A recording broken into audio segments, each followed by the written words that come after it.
안녕하십니까. 미당상 영성을 올린 여러분, 오늘은 세상에서 가장 슬픈 일이라는 제목을 가지고 같이 은혜를 나누고자 합니다. 먼저 본문 말씀 읽어보겠습니다. 예수께서 이르시되 나는 부활이요 생명이니 나를 믿는 자는 죽어도 살겠고 무릇 살아서 나를 믿는 자는 영원히 죽지 아니하리니 이것을 내가 믿느냐. 요한복음 11장 25절에서 26절 말씀입니다. 제가 젊은 시절에 좋아했던 그 팝송 중 하나가 미국의 싱어송라이터인 멜라니 샤프가가 부른 더 센스 싱이었습니다. 그러니까 우리나라 말로 번역하면 세상에서 가장 슬픈 일이라는 그런 뜻이죠. 가사가 이렇게 되어 있습니다. And the sad thing under the sun above is to say goodbye to the ones you were loved. 이 세상에서 가장 슬픈 일은 사랑하는 이에게 작별을 구하는 일입니다. 이 가사가 어떻게 됐냐면요. 처음에는 이제 그 세상에서 가장 슬픈 일은 사랑하는 사람과 이별을 구하는 일입니다라고 하면서 나로서는 최선을 다했지만 그가 자꾸 이제 떠난다고 하니까 슬프다고 말하고 있습니다. 그러면서 나중에는 뭐라고 해요? 지난 시간 동안에 감사하다고 그렇게 말을 하고 노래가 끝납니다. 어쨌든 뭐 처음에는 슬프게 시작했지만 나중에는 이제 긍정적으로 이제 마무리를 하는 것이죠. 근데 멜로디 자체는 굉장히 슬퍼서요. 한번 빠지면은 헤어나기 어려울 수도 있습니다. 그렇습니다. 우리는 살면서 많은 이별을 경험하죠. 친구와의 이별도 있고요. 사랑하는 연인과의 이별도 있습니다. 그런 이별 중에서 이제 영원한 이별이 있죠. 그 바로 이제 사랑하는 사람과 죽음을 통한 이별, 이른바 이제 부부로 말하면 사별을 말하는 거예요. 사별. 그래서 사람들은 참 이별을 싫어합니다. 그래서 오직하면 조병화라는 시인은 공존의 이유에서 이렇게 시를 지었습니다. 깊이 사랑하지 않도록 합시다. 우리의 인생이 그러하듯이 헤어짐이 잦은 우리들의 세대, 가벼운 눈웃음을 나눌 정도로 지내기로 합시다. 우리의 웃음마저 짐이 된다면 그때 헤어집시다. 그러니까 뭐냐면 공존하기 위해서는요, 깊이 사랑하면 안 된다는 겁니다. 나중에 헤어질 걸 대비해서 그냥 헤어지기 섭섭하지 않을 정도의 사랑만 해야 된다는 것입니다. 이게 지금 뭐 그렇게 사랑하는 의미가 아니라 역설적으로 그만큼 우리가 사랑하는 사람하고 이별하는 게 그만큼 슬프고 어렵다는 것입니다. 그리고 그것을 어떻게 우리가 삶 속에서 극복해 나느냐에 따라서 우리의 삶과 질이 많이 달라진다는 것입니다. 그런 이유에서 우리가 사랑하는 사람이 죽는다. 그러면 가장 큰 슬픔을 가져오죠. 그래서 이것을 얼마나 스트레스를 받는지 한번 척도를 재보는 것이 바로 홈런스와 라의 스트레스 척도라는 것입니다. 여기서 배우자의 죽음 100이 나옵니다. 100. 만점이 나옵니다. 만점. 가장 스트레스를 많이 받는다는 것입니다. 인생에서도 가장 심리적으로 영향을 받는 사건이 바로 배우자의 죽음이라는 것입니다. 그 밖에 이혼이 73점, 별거는 65점, 가까운 친족의 죽음은 63점, 본인의 심각한 질병은 53점. 그러니까 이 얼마만큼 배우자가 죽음이 우리 심리적으로 미치는 영향이 얼마나 큰지 알 수 있다는 겁니다.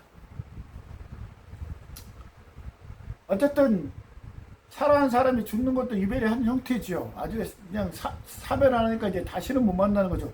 만날 가능성이 이제 제로가 되는 것이죠.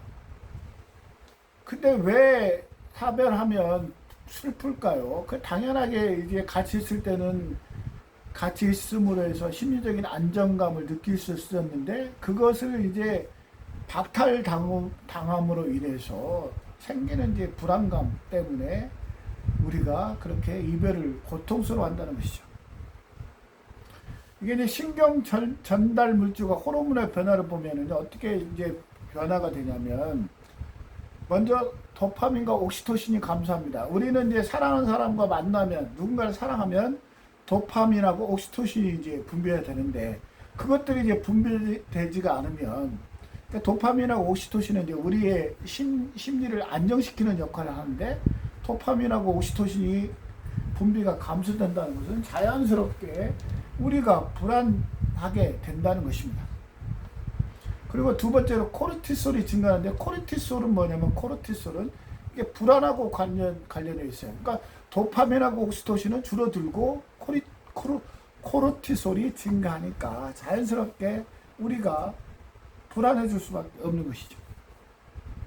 심지어 막 심장 박동이 빨라지고요, 손발이 차가워지는 반응도 바로 코르티솔과 관련이 있습니다. 근데요, 이게 뇌적으로 어떤 영향을 미치냐면요, 단순하게 심리적인 영향을 미치는 게 아니라 외부적으로, 육체적으로 두드러 맞은 듯한 그런 효과까지도 유발한다고 합니다.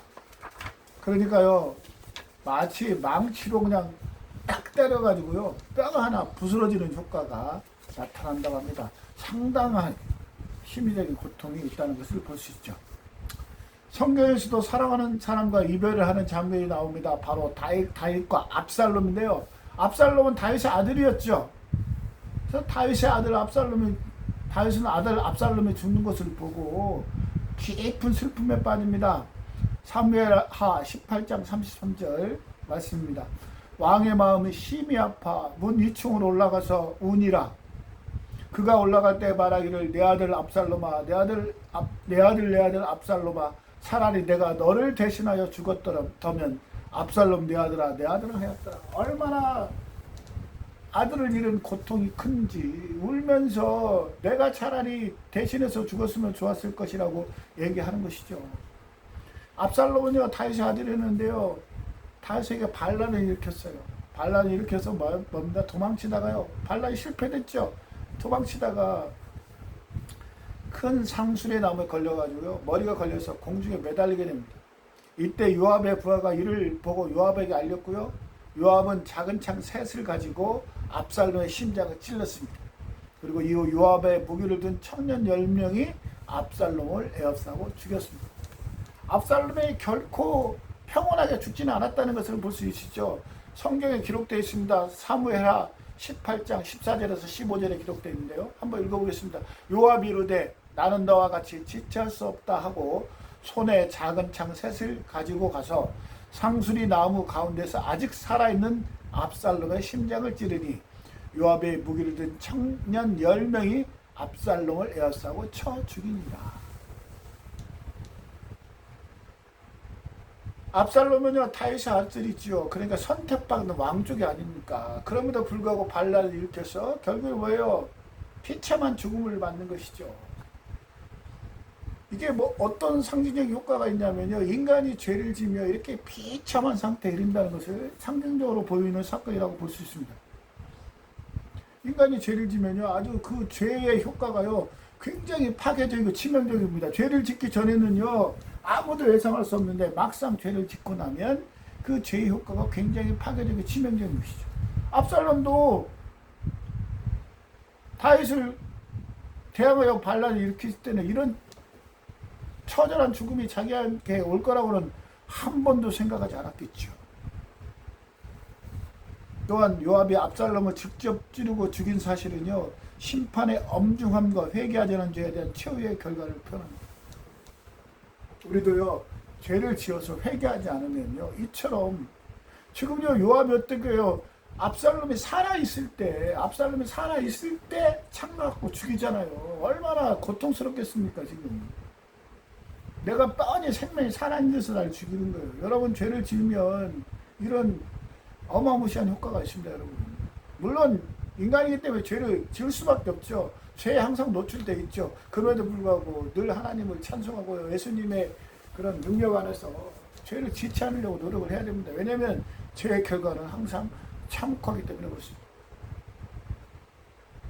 예수님은요, 십자가에 못 박히기 전에 제자들과 마지막 만찬을 나누면서 예배를 준비하시죠.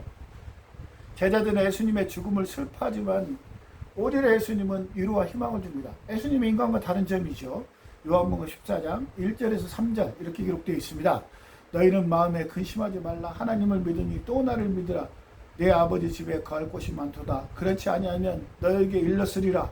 내가 너희를 위하여 거처를 예비하러 가노니 가서 너희를 위하여 거처를 예비하면 내가 다시 와서 너희를 내게로 영접하여 나 있는 곳에 너희도 있게 하리라. 야, 이거 얼마나 예수님이 자기가 죽는데도요, 오히려 위로를 받아야 되잖아요, 자기가. 근데 오히려 제자들한테 위로를 주고 있습니다, 이게. 그게 예수님의 하나님의 아들이라는 증거일 수도 있습니다. 이거. 우리는 죽게 되면 두렵잖아요. 누가 의연하게 죽는 사람이 없습니까? 심지어 자기 죽기도 바쁜데 지금 제자들한테 야 지금 죽는 게 내가 천국에 올라가서 너희 집을 예비할 거야. 이런 어마무시한 얘기를 하는 겁니다. 내 아버지 집에 거할 곳이 많다. 이게 무슨 뜻입니까? 하나님 나라의 영원한 안식처와 구원의 약속을 얘기하는 겁니다. 지금 내가 이제 죽어야 이런 효과가 나타나는 것이죠. 예수님이 내가 너희를 거처를 예배하러 간다는 것은 뭐냐면요, 똑같은 얘기죠. 십자가를 통해서 예수님이 죽어야 우리가 구원을 얻을 수 있고요, 또 다시 부활할 수 있다는 그런 것을 예수님께서 말씀하고 있습니다. 우리가 부활하고 나면 영원히 죽지 않잖아요. 영원한 생명을 얻을 수 있잖아요. 그래서 예수님이 죽어야 된다는 논리인데요, 당장 인간적으로 죽어야 되니까 제자들은 몹시 슬펐겠죠. 하지만 예수님은 그 일련의 모든 사정을 다 알고 있기 때문에 의연하게 죽음을 대처할 수 있다는 것입니다. 압살롬의 죽음이요 인간의 죄와 그 결과를 보여주는 반면, 예수님의 말씀은요 그 죄의 문제를 해결하고 참된 구원과 생명을 제공하는 하나님의 계획을 나타납니다. 인간의 죽음과 예수님의 죽음이 이처럼 극명하게 다르다는 것입니다. 죄와 심판, 불순종과 죽음의 현실 앞에서 우리는 하나님께 제공하시는 영원한 거처 위로를 붙드는 믿음의 사람입니다. 결국 예수님이 죽음으로써 어떻게 해요? 우리가 영원한 거처를 예비해놓고 예비해놓는다고 하셨잖아요. 그러니까 결국 뭐예요? 우리도 죽음에 이르렀을 때 예수님처럼 이렇게 의연하게 죽을 수 있어야 된다는 것입니다. 이것은 하나님과 화해하고 하나님 나라에 참여하는 삶의 초대이며 고난과 죽음의 상황에서도 흔들리지 않는 영적 확신과 소망을 선포하는 말씀입니다. 우리는 죄의 비극과 심판의 현실을 인정해야죠. 당연히 동시에 예수 그리스도를 통한 희망과 구원의 희망과 새 생명으로 초대받는 신자의 정체성을 확고히 해야 됩니다. 이는 신앙생활에서 받을 위로와 도전이며 삶과 죽음을 의미하는 삶과 죽음의 의미를 근본적으로 다시 생각해야 하는 중요한 단체가 될 수가 있습니다. 성 어거스틴이라는 사람인데요, 히포의 감독이자 라틴 교회의 대학자였습니다. 근데요, 이 어거스틴의 신학적 통찰력이 어마무시해가지고요, 온 시대를 풍미했을 뿐만 아니라 지금도 어거스틴의 영향이 지금도 계속되고 있습니다. 세계 모든 기독교의 대사상가들이요 다 어거스틴의 그 사상적 영향을 받습니다. 바울을 제외하고 가장 영향력 있는 신학자를 꼽으라면 바로 어거스틴을 꼽을 수가 있어요. 그는 방대한 책을 지었고요, 웅변과 논리와 열정적인 영적인 열정으로 유명했습니다. 한마디로 그냥 슈퍼 천재라고 볼 수가 있죠. 슈퍼 천재인데다가 열정도 있었으니까요, 정말 인간의 한계를 뛰어넘는 어마어마한 사람이었습니다. 그 중에서 참회록은 아주 유명하죠. confession, 참회록. 어거스틴의 참회록 아주 유명합니다. 여기 보면요, 어거스틴은 젊은 시절에 방탕하고요, 많이 괴로웠는데 이단에 빠지기도 했습니다. 또 나름 진리를 찾기 위해서 여러 철학 사상을 섭렵을 했습니다. 그렇게 막 영적으로 진리적으로 갈급하고 하는데요, 결국 어떻게 해요? 하나님 앞에 무릎 꿇음으로 인해서 그 모든 문제가 해결됐습니다. 그래서 어떻게 고백하여 우리 마음이 주님 안에서 안식할 때 참된 평화를 합니다. 그도요 방황하고 여러 사상과 철학을 섭렵했던 이유가 뭐예요? 마음속에 평안이 없으니까 내가 어떻게 하면 평안을 얻을 수 있을까 하고 이것저것 다 뒤져봤는데 결국에는 뭐예요? 우리가 주님 안에 그리스도 예수 안에서 평안을 얻지 않으면 그 어디도 평안을 얻을 수 없다는 결론에 도달합니다. 그래서 결국 자기 자신의 죄를 철저히 회개하고요, 사랑과 은총의 하나님을 만난 거예요. 여러분, 어떤 사상이나 철학도요 평안을 줄 수가 없어요. 일시적 해결책만 줄 수 있습니다. 문제의 원인은 잘 밝혀져. 그리고 그러면 so what? 어쩌란 말이냐, 어떻게 그럼 해결해야 되느냐 문제에 대해서는 철학도 유교나 종교도 해결해 주지 않습니다. 유일하게 그것을 해결해 주는 것은 기독교밖에 없습니다. 기독교 뭐예요? 이 세상이 전부가 아니다. 넥스트 스테이지, 다음 세상이 있다. 죽음이 끝나는 게 아니다. 부활한다. 이 논리를 제외하고 다른 어떤 논리를 들이대도요, 인간 세계에서 존재하는 불안, 특히 죽음을 해결할 수 없다는 겁니다.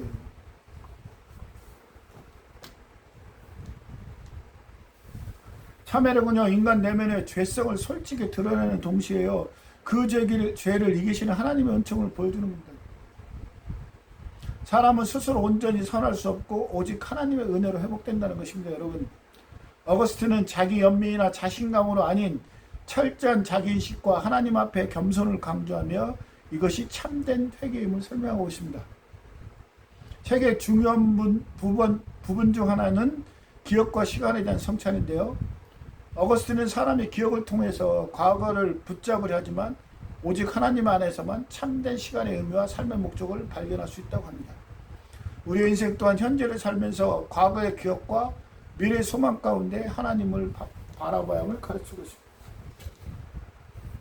우리가 과거에 어떤 것을 잘못했죠. 그렇지만 우리가 다시 과거로는 돌아갈 수가 없어요. 그렇죠? 항상 현재만 있죠. 어떻게 해요, 그러면? 과거로 돌아갈 수 없지만 과거를 통해서 과거에서 내가 잘못된 점을 회개하고 현재나 미래에서는 죄를 짓지 않도록 노력을 해야 되는데, 그것조차도 우리 인간의 노력을 할 수 없으니까 하나님의 은혜를, 하나님의 능력을 갈구해야 된다는 것입니다. 어거스틴은 우리가 두 지 사이에서 갈등으로 인하여 찢긴다고 말했습니다. 우리는 늘 어거스틴은 두 지 사이에 있다는 것이요. 하나는 뭐예요? 우리가 하나님을 섬기기로 결심했을 때 그것이 오랫동안 내가 의도했던 일이라고 할지라도 우리 마음속에는 그렇게 하고자 하는 마음도 있었고 그렇게 하지 않고자 하는 마음도 있다는 거예요. 우리가 하나님을 섬긴다고 할 때 우리 마음속에는 그렇게 하고 싶은 마음도 있고 그렇게 하고 싶지 않은 마음도 있다는 겁니다. 두 마음이 있다는 것이죠. 그렇게 하고자 했던 것도 우리이고 그렇게 하지 않고자 했던 것도 우리. 그러니까 우리 마음속에 두 마음이 있다는 것이죠. 이렇게 우리의 마음의 의지로는 어느 한쪽을 택할 수가 없다는 것입니다. 어거스틴은 이런 인간의 마음으로 인해서 늘 자신과 싸워야 한다고. 우리 마음속에 두 마음이 있어서 두 마음이 계속 싸운다는 것입니다. 그래서 우리는 늘 깊은 혼란에 빠집니다. 우리는 그것을 원하지 않지만 그 모든 일이 우리 안에 이루어지기 때문입니다. 그것은 바로 우리 속에는 우리 마음 위에 또 다른 마음이 존재한다는 증거입니다. 그리고 그것은 우리 마음이 징벌을 받고 있다는 증거입니다. 우리의 행동은 우리 자신에게서 나오는 것이 아니라 우리 속에 거하는 죄의 원리에서 나오기 때문에 그렇습니다. 로마서 7장 17절에서 21절 말씀입니다. 이제는 그것을 행하는 자가 내가 아니요 내 속에 거하는 죄니라. 내 속 곧 내 육신에 속한 것이 거하지 아니하는 줄 아노니 원함은 내게 있으나 선을 행하는 것은 없노라. 내가 원하는 바 선은 행하지 아니하고 도리어 원하지 않은 바 악을 행하는도다. 만일 내가 원하지 아니하는 그것을 행하면 이는 반드시 이를 행하는 자는 내가 아니요 내 속에 거하는 죄이라. 내 속에 두 가지 마음이 있는데 하나는 죄가 있고 죄에 대한 본성이 있다는 것이죠. 그래서 나도 모르게 자꾸 그렇게 죄를 짓는다는 겁니다. 이것은 인류의 첫 조상인 아담이 저지른 죄에 대한 징계일지다. 이른바 원죄죠, 원죄. 로마서 5장 12절 말씀입니다. 그러므로 한 사람으로 말미암아 죄가 세상에 들어오고 죄로 말미암아 사망이 왔나니 이와 같이 모든 사람이 범죄하였으므로 사망이 모든 사람에게 이르렀느니라. 아담의 죄를 지음으로 해서 모든 사람이 죄를 지었고요. 그 죄가 계속 우리 마음에 남아있다는 것입니다. 그래서 우리 마음속에 죄를 짓고자 하는 마음, 성령의 소욕을 따르자 하는 마음이 계속 그 안에 다투고 있어요. 그래서 어떻게 해요? 누가 이기냐에 따라서 우리 마음이 달라지는 거죠. 만약에 죄가 이기면 죄성이 우리한테 나타나겠죠. 성령이 이기면 어떻게 돼요? 성령의 열매가 우리 안에 나타나겠죠.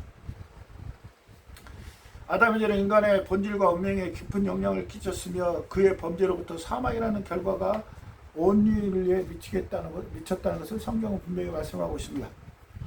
이 사상은요, 기독교 신앙의 죄와 구원의 근본 배경입니다. 아담의 죄를 지름으로 해서 모든 인간이 죄를 졌다. 원죄설, 이게 기독교의 가장 큰 핵심입니다. 하지만 성경은 죽음이 우리의 삶의 궁극적인 종말도 아니고 죽음으로 우리의 삶에 어느 것도 소멸되지 않으며 또한 죽음이란 우리 삶의 끝에 오는 것이 아니라 우리의 삶 속에 이미 생명과 함께 하는 것이라고 또 말하고 있습니다. 고린도전서 15장 54절에서 55절 말씀입니다. 이 썩을 것이 썩지 아니함을 입고 이 죽을 것이 죽지 아니함을 입을 때 사망을 삼키고 이기리라고 기록된 말씀이 이루어지리라. 사망아 너의 승리가 어디 있느냐. 사망아 내가 쏘는 것이 어디 있느냐. 그렇습니다. 죽음을 우리의 삶으로 일부러 받아들일 때, 우리 속에 늘 죽음이 있다고 받아들일 때요, 우리를 절대화하지 않습니다. 언젠가는 죽기 때문에요. 일생은 존재로 받아들이는 것이죠. 그래서 결국 뭐예요? 우리가 교만해지지 않는다는 것이, 야, 내 속에 나는 언젠가는 죽을 거야. 그건 똑같이 죽어가는 이웃을 사랑할 수밖에 없고요. 결국 내가 죽을 수밖에 없는 죄이기 때문에 영원한 생명을 주시는 하나님 앞에 나의 존재 의미를 깨닫게 된다는 것입니다. 우리가 죽게 된다는 것을 항상 자각하면 우리가 겸손해지고요, 하나님의 존재를 더 깊이 깨달을 수 있다는 것입니다. 우리가 죽지 않는다고 생각하니까, 영원히 산다고 생각하니까 교만해지는 거고요, 때로는 하나님을 부인하는 일들이 벌어지는 것이죠. 죽지 않는다는 사람이 어쨌든 다 죽습니다, 여러분. 우리가 죽는다는 걸 생각하면 어떻게 죽어야지를 생각하는 것이죠. 야, 난 어떻게 죽을까? 많은 사람이 손가락질하면서 죽기를 원하는 사람은 없잖아요. 그러면 자연스럽게 내가 어떻게 살아야 하는지도 정해지는 거 아니겠습니까? 우리가 하나님을 사랑하고 이웃을 사랑하며 그들과 삶을 같이 나눌 때 우리는 이제 더 이상 나 자신에게만 매달려 하나님으로부터 떠나 죽음을 맛보지 않고 하나님과 함께함으로써 이 세상에서 영생을 맛보게 됩니다. 우리가 육체적으로는 죽음이라는 과정을 겪지만 영적으로는 결코 죽음이라는 과정을 겪지 않고 바로 하나님의 영생의 삶을 살 수 있다는 것입니다. 요한복음 11장 25절에서 26절입니다. 예수께서 이르시되 나는 부활이요 생명이니 나를 믿는 자는 죽어도 살겠고 무릇 살아서 나를 믿는 자는 영원히 죽지 아니하리니 이것을 내가 믿느냐. 여러분, 예수께서 나는 부활이요 생명이요 진리니까 나를 믿는 자는 뭐예요? 영원히 죽지 않는다. 영원히 죽지 않는다는 것은 육체적으로 죽지 않는다는 의미는 아니고요. 우리 육신의 껍데기는 언젠가는 죽습니다. 하지만 우리 몸속에 살아있는 영은 영원히 죽지 않는다는 것입니다. 현대병원 의료 현장에서요, 죽음을 맞이하는 사람들에 대한 돌봄의 문제를 제일 처음으로 제기한 사람이 바로 엘리자베스 킴블러 로스라는 사람입니다. 이 사람이 죽음과 죽어감, On Death and Die라는 책에서요, 죽어가는 단계를 5단계로 나눴습니다. 부정, 분노, 협상, 우울, 그리고 수요라는 5단계로 죽어가는 사람이 나타난다는 것입니다. 이것은 뭐 동일한 순서대로 정해지는 것이 아니라 어떤 사람은 이제 앞뒤가 바뀌기도 한다는 것이죠. 어쨌든 대체로 기본적인 순서로 이렇게 진행된다고 합니다. 그중에서 협상의 단계가 되면은요, 자기가 이제 죽게 되니까 어떻게 해요? 이제 하나님과 협상을 하게 되는 거죠. 하나님, 내가 있잖아요. 조금 더 살게 되면 내가 무슨 일을 좀 하겠습니다. 내가요, 성경 공부를 하다 말았어요. 신학교를 다니다 말았으니까요. 하나님 나 살려주시면 신학교 졸업해서요, 목회하겠습니다. 저 같은 경우는 그렇겠죠. 만약에 내가 죽어가는 그런 단계에 있다면, 아니 목사 안수 안 받았으니까 하나님 목사 안수 받고요, 교회 잘 개척해서요, 좋은 교회 만들고 그럼 하는 나라 가겠습니다. 이렇게 협상을 하겠죠. 하지만 협상이 받아들이지 않으면 어떻게 돼요? 없이 절망을 하겠죠. 아이고 하나님, 내가 그래도요 하나님 열심히 믿었는데 어쩌 나를 이렇게 버리시나니까 이렇게 하겠죠. 하지만 결국은 뭐예요? 죽음을 수행한 거죠. 아, 이제 어쩔 수가 없구나. 이제 내가 죽어야 되는 거구나. 그러면 내가 이 죽음의 의미를 어떻게 할 것인지 이렇게 이제 받아들인다는 것이죠. 아, 내가 암에 걸려서 결국 죽을 수밖에 없는 거구나. 그렇지, 암 걸려서 사는 사람이 없으니까 나도 결국 죽는 거지. 그러면서 인생을 돌아보는 거죠. 아, 그래도 내 인생이 하나님의 돌보신 가운데 여기까지 왔구나. 이 부족하고 연약한 것이 그래도 여기까지 왔구나. 하나님 나를 지켜주셨구나 하면서 감사하면서 죽는다면 땡큐죠. 땡큐 베리 마치죠, 여러분. 인생을 아무리 오래 살더라도 어떻게 해요? 결과적으로 죽음을 맛보기 때문에 죽음이 처음이잖아요. 죽음이 2번, 3번 이상은 없잖아요. 그러니까 누구나 두려움을 가져요. 왜? 이제 더 이상 내가 이 세상에 존재하지 않는다고 생각해 보십시오. 그 어느 누가 두렵지 않겠어요. 만약에 옆에 그런 사람이 있다면요, 여러분, 막 그래서 더 살고 싶어 아니에요. 막 울부짖고 막 할 거 아닙니까? 그럴 때 비난하지 마십시오. 비난하지 말고 옆에 있으면 꼭 잡고, 그래, 사랑해. 너도 열심히 살았어.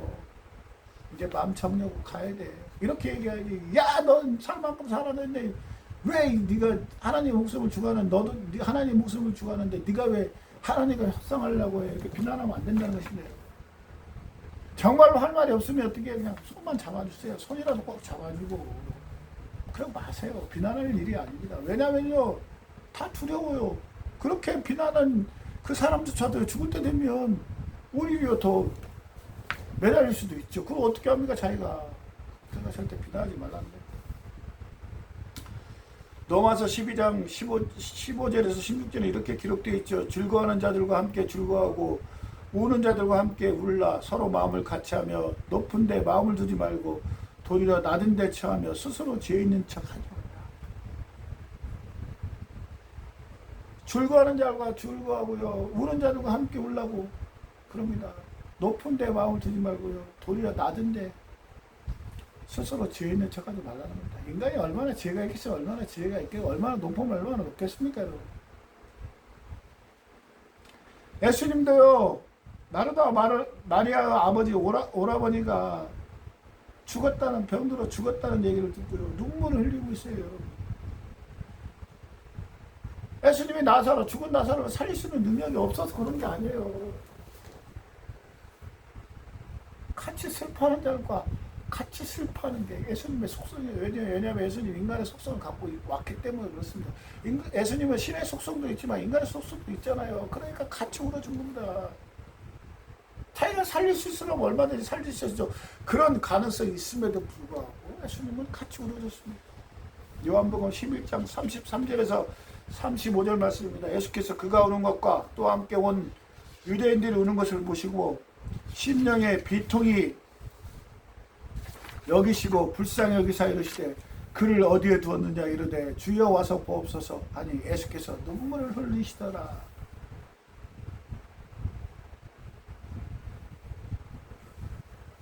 여러분, 그럼에도 불구하고요, 죽어가는 것들에 대한 우울과 불안을 극복해야 됩니다. 우리 믿는 사람들이요. 너무 일시적으로 슬플 수가 있죠. 하지만 계속 거기에 매달려서는 안 된다는 것입니다. 왜요? 이 세상에 있는 것들은 결국 인간도 마찬가지고요, 식물도 마찬가지고요, 동물도 마찬가지고요, 결국 소멸해 가는 겁니다. 지구상에서 사라져요. 다시 올지라도 식물이 겨울에 죽었다가 다시 봄에 필지라도요. 근데 그 식물은요, 겨울에 죽은 식물이 아닙니다. 봄에 다시 새로 나는 식물은 또 다른 겁니다. 어나더입니다. 어나더. 동물도 마찬가지죠. 사람도 마찬가지죠. 내가 죽으면은요, 그걸로 나라는 존재, 홍조한 존재는 그걸로 끝입니다.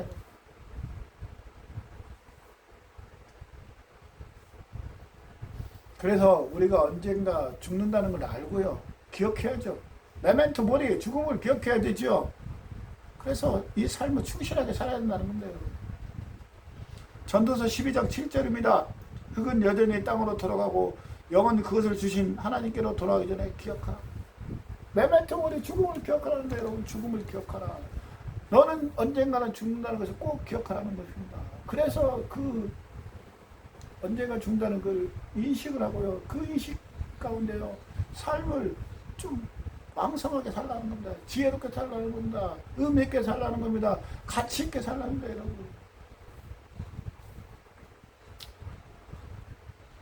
하나님은요, 우리와 함께 하겠다고 성경 여러 곳에서 말씀하고 있습니다. 대표적인 본문이 바로 이사야 41장 10절 말씀이죠. 두려워하지 말라, 내가 너와 함께함이라. 놀라지 말라, 나는 내 하나님이 되리라. 내가 너를 굳세게 하리라. 참으로 너를 도와주리라. 참으로 나의 의로운 오른손으로 너를 붙들리라. 우리가 함께 하시겠다고 약속하셨어요. 그러니까 함께 하시고 있습니다. 지금도 함께 하시는 거예요. 우리가 못 보고 못 느끼는 거예요. 그 우짜란 말입니까? 그것조차도 하나님의 책임은 아니죠. 여러분의 책임이죠. 그것은. 네덜란드 철학자 키르케 고르는요, 죽음에 이르는 병이라는 책을 써요. 절망을 자기 상실로 정의하면서요, 자신과 하나님의 관계를 상실하는 것을 절망이라고 했어요. 절망이 뭐예요? 나와 하나님 관계를 상실하는 거예요. 그래서 절망을요, 죄와 동일시하게 규정. 케르케고르는 절망이 죄라는 겁니다. 죄. 케르케고르는요, 절망은 인간에게 보편적으로 존재한다고 주장하면서 인간이 자신의 무한성, 유한성, 가능성, 필연성 사이에 갈등할 때 말이 좀 어려운데 유한이 무슨 말이냐면 자기는 무한할 거라고 생각하는데 실제는 유한한 거고요. 뭐예요? 자기는 모든 걸 가능하다고 생각했는데 필연적으로 영원히 살 거라고 하면 필연적으로 죽는다는 그 가능성 그 사이에서 갈등한다는 거죠. 그러잖아요. 우리가 모든 걸 할 수 있다고 생각하는데 할 수 없는 게 나타나면 절망스럽죠. 내가 영원히 살린다고 생각했는데요. 어느 날 갑자기 병이 들었어요. 그럼 절망하죠. 아, 내가 죽는 거구나. 그걸 극복하는 방법은 뭐예요? 절망을 극복하는 유일한 방법은 하나님과 관계를 회복하는 하나님과 관계. 왜요? 우리는 주님 없이는 살 수 없었기 때문에 그렇습니다. 세계적인 심리학자 안데르슨 에릭슨 박사가요, 자기 분야에서 최정상을 오른 사람을 연구했죠. 그랬더니 뭐예요? 1만 시간의 법칙이, 모든 사람들이 정상에 오를 때는 1만 시간을 노력하면 전문가가 되는구나 라고 이제 했었죠. 그래서 이게 이제 말콤 글래드웰이 아웃라이어라는 책에서 소개했죠. 한국에서 아주 폭발적인 반응을 일으켰는데요. 나중에 또 생각해보니까 1만 시간의 법칙이 좀 잘못됐다는 것을 알았어요. 그래서 1만 시간의 재발견이라고 또 다시 책을 냈는데요. 1만 시간의 법칙이 우리에게 열광적인 이유는 뭐예요? 무조건 열심히 하면 된다고 생각했던 것이죠. 아무리 초보자라더라도 1만 시간만 하면 전문가가 된다. 근데 초보자가 1만 시간 하는데 전문가가 안 되는 거예요. 그래서 그 이유를 분석해 봤더니 뭐예요? 얼마나 오래 하는지가 중요한 게 아니고 얼마나 올바른 방법으로 매달렸는지가 중요하다. 똑같은 1만 시간을 걷는다고 하더라도 그냥 아무런 의미 없이 방법도 옳지 않은데 1만 시간 한다고 해서 전문가 되는 건 아니잖아요. 올바른 방법으로 매달려야 된다. 무턱대고 1만 시간을 해도 전문가가 되는 게 아니죠. 집중해서 가치와 의미를 발견해서 1만 시간을 보내야 된다는 것입니다.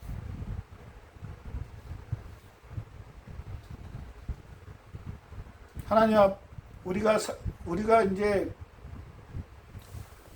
1만 시간의 법칙에 열광했던 이유는 뭐죠? 하나의 가능성을 발견한 것이에요. 야, 정말 우리도 뭐 하면 난다고, 우리도 열심히 하면은 전문가가 될 수 있겠구나 라고 생각을 했던데 이해로 안 되는 사람이 많으니까 절망을 했을 거 아닙니까? 그럴 때 다시 뭐라고 얘기했어요? 얼마나 옳은 방법으로 집중하며 성장하는 거 중요하다. 이것을요, 어거스틴의 고백록에 준비를 하면요, 우리도 하나님과의 관계에서요, 그냥 무작정 1만 시간을 보낸다. 이게 아니라요, 얼마나 하나님과 집중하고, 하나님과 깊은 교제를 나누면서 시간을 보내느냐가 중요하다는 것입니다, 여러분. 그냥 하나님 그냥 교회에 나와가지고 하나님 왔습니다 하고 그냥 스마트폰 보고 그냥 다른 일 하다가요, 가는 것, 그게 그렇게 해서 1만 시간을 보낸다고 해서 그래서 나도 예수님 30년 믿었어요. 30년 믿었으면 어쩌란 말입니까? 그냥 왔다 갔다 하는 사람도 많이 있지 않습니까? 근데요, 와서요, 예수님과 집중하고 말씀도 집중하게 듣고 어떻게 시간을 보내다 달라진다는 거 아니겠습니까? 그래서 로마서 12장 12절 17절에는요, 이렇게 기록되어 있습니다. 소망 중에 즐거우며 환난 중에 참으며 기도에 항상 힘쓰고 성도들의 필요를 함께하며 손 대접하기를 힘쓰라. 형제 사랑으로 서로 친절하며 존경하기를 서로 먼저 하며 너희 뜻대로 하지 말고 오직 마음을 겸손하게 해요. 각각 자기보다 남을 엿닿게 하고 아무 일이라든지 다투는 허용을 하지 말고 오직 겸손한 마음으로 각각 자기를 돌볼 뿐더러 너희에게 원수를 갚지 말고 아무에게나 악으로 갚지 말며 모든 사람에게 사랑하지 말고. 이게 어떻게 보면 행동 지킴이라고 할 수 있습니다. 그냥 단순히 신앙생활을 하는 게 아니라 이렇게 신앙생활을 하는 거예요. 구체적인 어떻게 보면 율법적 하나하나 이제 찍어준 거죠. 근데 이걸 따라서 할 게 아니라요, 우리가 하나님 앞에 진실하게 하나님 앞에 온전히 매여 있으면요 이런 행동들은 자연스럽게 나옵니다. 교만해지도 않고요 남을 섬기려고 노력하게 되는 거고요. 악을 악으로 갚지 않죠. 당연히 우리가 내 자신이 살아 있으면 당연히 이제 이런 현상이 나타나지 않는 것이죠. 이것은요 단순하게 개인적인 생활일 뿐만 아니라 교회 공동체 생활에도 똑같습니다. 교회 공동체 안에서도요 이렇게 해야 됩니다. 서로를 대접하기를 힘써야 되고요. 교만해서는 안 되고요. 내가 낫다고 생각하면 안 되고요. 항상 섬겨야 된다는 것이죠. 우리가 소망 중에 즐거워하라는 그것은 뭐예요? 그냥 단순하게 그냥 버티라는 게 아닙니다. 버티라는 게 아니고요. 하나님의 기뻐하시는 방향으로 참으면서 뭐예요? 견디는 참음. 그런 게 필요하죠. 기도에 항상 힘쓰라는 것은 뭡니까? 기도하면 하나님과 동행함을 체험하는 것이죠. 무작정 그냥 교회 왔다고 시간을 보내는 것이 아니라 기도하면서 하나님과 동행하는 것을 채워야 된다는 것이죠. 아고스는요 자기 자신과 싸워 하나님께 돌아설 때 비로소 진정한 변화가 일어난다고 고백하고 있습니다. 우리도 마찬가지입니다. 우리의 진정한 변화는요 우리 자신과 싸워 하나님 앞에 돌아가야 돼요. 결국은 뭐예요? 결론은 벗긴 겁니다. 우리가 내 자신을 버리고 하나님한테 가야 돼요. 자연스럽게 겸손해지고요 영적 집중을 하는 것이죠. 그러면 뭐 공동체 안에서 성도의 필요를 함께하라, 선대적으로 힘쓰라, 이게 말할 필요가 없는 거죠. 자연스럽게 되는 건데 여러분 기도에 힘쓰고요 올바로 되면 그러면 어떻게 해야 돼요? 항상 기도에 힘쓰고 교회 공동체 가서요 섬기기를 그렇게 기도해야 된다는 것입니다. 사랑하는 성도 여러분, 우리가 걸어가는 신앙의 길은 오랜 시간이 필요한 여정입니다. 일반 시간이 아니라 더 많은 시간이 필요할 수도 있어요. 때로는 고단하고 어려움이 따릅니다. 믿는 것이 힘들 때도 있습니다. 그러나 그 모든 시간을 가치 있게 만드시며 올바른 마음과 진정된 믿음으로 걸어갈 때 우리를 변화시켜 더 그 가운데 하나님이 함께 하신 게 우리가 하는 게 아니잖아요. 인간에게 세상에서 가장 슬픈 일은 뭐예요? 그런 걸 어떻게 봐야 돼요? 사랑하는 사람과 이별이 아니라 하나님과의 이별입니다. 하나님과의 이별. 하나님과 이별이면요 모든 소망이 끊깁니다. 심지어 그 죽음마저도 부활이 없기 때문에 그 죽음도 의미가 없는 겁니다. 여러분. 그래 어떻게 해요? 우리가 가지고 있는 한계를 인정해야 됩니다. 우리가 인간이고요. 우리가 다 모든 걸 할 수 없다는 걸 알아야 됩니다. 우리는 특별하게만 할 수 있는 게 한계가 있다는 걸 인정해야 돼요. 우리가 아무리 노력한다고 우리가 날 수 있어요? 바다를 그냥 헤엄을 몇십 년 동안 헤엄칠 수 있습니까? 물고기처럼 될 수 있습니까? 안 되죠, 안 돼요. 안 되는 건 이제 안 된다고 생각해야 됩니다. 그래서 성경은 죽음을 극복하고 하나님의 사랑과 영원한 생명에 대한 희망을 찾도록 하는 구절로 넘쳐납니다. 그래서 성경은 그런 구절이 많은 거예요. 로마서 8장 38절 39절 내가 확신하노니 사망이나 생명이나 천사들이나 권세자들이나 현재일이나 장래일이나 능력이나 높음이나 기품이나 다른 어떤 피조물이라도 우리 주 예수 그리스도 안에 있는 하나님 사랑에서 그 어떤 것도 하나님의 사랑에서 끊을 수 없다는 겁니다. 여러분. 반대로 무슨 뜻입니까? 하나님 우리를 꼭 붙들고 있다는 것이죠. 그걸 믿고 하나님한테 매달려 있어야 된다는 겁니다. 어쩌면 우리 인생은요 차 한 봉지와 같습니다. 인생에 차 있잖아요. 먹는 차 있잖아요. 차는 어떻게 돼요? 뜨거운 물에 넣어야 비로소 차 맛이 나잖아요. 마찬가지입니다. 우리도 고난 당하고요 어려움을 겪어야 비로소 우리가 누구인지 알고요 우리가 어떤 존재인지 알게 된다는 것입니다. 그럴 때 비로소 우리의 진정한 가치가 드러나는 것이죠. 왜냐면요 우리 혼자서 사는 인생이 아니고 하나님 옆에 계시기 때문에요. 하나님 능력과 더불어 우리는 충분히 세상 어려움과 고난을 이겨낼 수 있다는 겁니다. 우리 인생이요 차가운 차처럼 만약에 되어 있다면요 제대로 된 맛을 느낄 수가 없겠죠. 그것도 인생이 아니라고는 할 수 없겠지만요.